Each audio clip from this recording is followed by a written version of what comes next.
और ये है वो 3 एस्ट्रोनॉट्स जो निकले थे चांद पर कदम रखने के लिए, मगर चांद पर कदम रखना तो दूर की बात, ये तीनों स्पेस में ही कहीं लापता हो चुके थे। ये इतिहास की वो घटना है जिसमें पहली बार एक साथ 3 लोग स्पेस में लापता हुए थे। आखिर क्या हुआ था इन तीनों एस्ट्रोनॉट्स के साथ और कैसे बचाया नासा ने इन तीनों लापता हो चुके एस्ट्रोनॉट्स को, चलिए आज की वीडियो में यही जानते हैं। ये घटना है साल 11 अप्रैल 1970 की, जब नासा अपोलो 13 मिशन को लॉन्च कर रहा था। इस मिशन के कमांडर थे जिम लोवेल और उनके साथी थे जैक स्टीवर्ट और फ्रेड हाइस। ये नासा का तीसरा मून मिशन होने वाला था, जिसमें नासा तीसरी बार अपने एस्ट्रोनॉट्स को चांद पर उतारने वाला था। और नासा इससे पहले अपने 2 मून मिशन को सक्सेसफुली अंजाम भी दे चुका था। पहला मिशन हुआ था 16 जुलाई 1969 को, अपोलो 11, जिसमें नील आर्मस्ट्रांग पहली बार चांद पर उतरे थे और उनके साथी थे एड्रिन जूनियर और माइकल कॉलिंस। दूसरा मिशन हुआ था 14 नवंबर 1969 को, अपोलो 12, जिसमें थे चार्ल्स पीट कॉनरॉड, एलन एल्वी और रिचर्ड एफ। मगर अपोलो 13 के लॉन्च के 2 दिन बाद ही अपोलो 13 के स्पेस क्राफ्ट में लगे 2 ऑक्सीजन टैंक में से एक ऑक्सीजन टैंक में एक बहुत बड़ा ब्लास्ट हो जाता है। ये ब्लास्ट उस दौरान होता है जब जैक स्टीवर्ट स्पेस क्राफ्ट में मशीनों का रूटीन चेकअप कर रहे थे और इसी रूटीन चेकअप के दौरान नासा के मिशन कंट्रोल ऑफिसर के द्वारा जैक स्टीवर्ट से ये कहा गया कि वो जाकर ऑक्सीजन टैंक को भी एक बार चेक करे। पर जैक स्टीवर्ट जैसे ही टैंक में ऑक्सीजन लेवल को चेक करने लगते हैं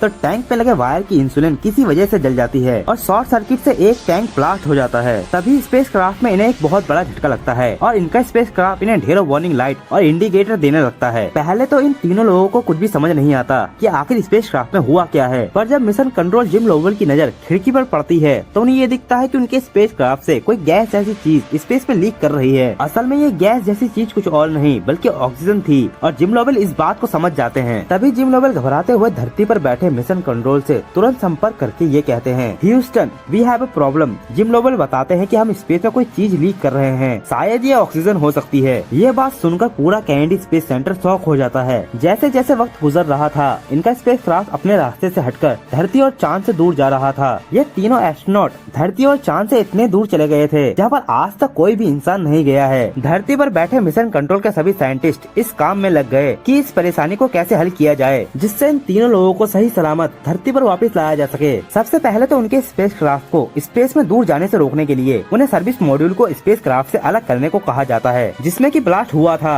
और जिसमें से ऑक्सीजन लीक हो रही थी। पूरा स्पेस क्राफ्ट बेसिकली 3 पार्ट में डिवाइडेड होता है। पहला पार्ट होता है कमांड मॉड्यूल, जिसमें सारे मेन कंट्रोल पैनल होते हैं। दूसरा पार्ट होता है सर्विस मॉड्यूल, जिसमें कि ज्यादातर ऑक्सीजन और बैटरी होती है जो कि पावर को प्रोड्यूस करके पूरे स्पेस क्राफ्ट में लगे हीटर और जरूरी चीजों को बिजली पहुंचाती है। तीसरा पार्ट होता है लूनार मॉड्यूल, जिसका काम होता है चांद की सरफेस पर लैंडिंग करना और जब चांद की सतह पर काम पूरा हो जाए तो वापस स्पेस क्राफ्ट से जाकर अटैच हो जाना। मगर अपोलो 13 में सर्विस मॉड्यूल को ही अलग करना पड़ता है क्योंकि ऑक्सीजन के लीक होने की वजह से सर्विस मॉड्यूल पूरे स्पेस क्राफ्ट को स्पेस में दूर लेकर जा रहा था। जब स्पेस क्राफ्ट से सर्विस मॉड्यूल को अलग किया जाता है तो तीनों एस्ट्रोनॉट्स ये देखते हैं कि सर्विस मॉड्यूल का एक तरफ का पूरा पैनल गायब था। इस बीच धरती पर बैठे अपोलो 13 के साइंटिस्ट ये कैलकुलेशन करते हैं कि जल्द से जल्द इन तीनों लोगों को धरती पर कैसे वापस लाया जाए। एक आम इंसान का कॉमन सेंस तो यहाँ पर ये कहेगा कि इसमें सोचना क्या है, स्पेस शिप को वापस धरती की तरफ मोड़ लिया जाए। मगर यहाँ दिक्कत ये थी कि स्पेस क्राफ्ट में फ्यूल बहुत कम था और स्पेस क्राफ्ट धरती से बहुत दूर जा चुका था। लेकिन यहाँ पर एक अच्छी बात ये थी कि स्पेस क्राफ्ट धरती के मुकाबले चांद से ज्यादा दूर नहीं था। तो साइंटिस्टों ने ये कैलकुलेशन किया कि अगर हम चांद की ऑर्बिट का इस्तेमाल करें स्पेस क्राफ्ट को धरती की तरफ मोड़ने के लिए तो इसमें बहुत कम फ्यूल इस्तेमाल होगा। फिर इन तीनों लोगों से मिशन कंट्रोल संपर्क करती है और इन्हें घर वापसी का पूरा प्लान समझाती है। धरती पर बैठे मिशन कंट्रोल इनसे कहते हैं कि इन्हें स्पेस क्राफ्ट का इंजन कुछ सेकंड के लिए स्टार्ट करना है और चांद की तरफ मोड़कर इंजन को बंद कर देना है। लेकिन इस तरीके से इन्हें धरती पर वापस आने में 4 दिनों का समय लगने वाला था, इसलिए इन्हें 2 और बड़ी परेशानियों से गुजरना था। पहली परेशानी ये थी कि इन्हें कम से कम खाना और पानी पीना था क्योंकि इनका खाना और पानी भी सर्विस मॉड्यूल में ही था। पर अब इनके पास सिर्फ 2 दिनों का ही खाना और पानी बचा हुआ था